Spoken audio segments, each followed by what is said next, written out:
Man, I was lucky. I grew up about an hour and 20 minutes from here in Kentucky. I didn't have to come that far, Troy. I really just had maybe one or two connections when I moved over here. Clarence Spalding managed Brooks and Dunn's and Jason, but he was kind of the guy that taught me into moving and really, getting involved in the business. I met him. He was doing the day-to-day on Eddie Rabbit.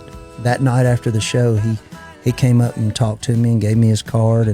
And I honestly, man, I was green. I had a band and playing. And I went to the promoter of that show after it was over and said, hey, man, do you know this guy? I said, he just gave me his card and told me to call him. He'd like to talk to me and stuff. And that promoter guy for that show said, my advice is for you to call him. Yeah. As soon as possible. And I did. My dad and I drove over here and sat with Clarence one afternoon and visited with him, and he said, here's the deal. He said, you need to move over here, because he said, there's not a label exec or a publisher, anybody that's going to give you a deal, come get you off that tractor over in Kentucky and working.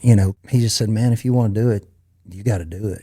This is where you got to be. My dad kind of pushed me on out the doors, like, you got to go. You need to finish school over there. And so I did, and here I'm still here.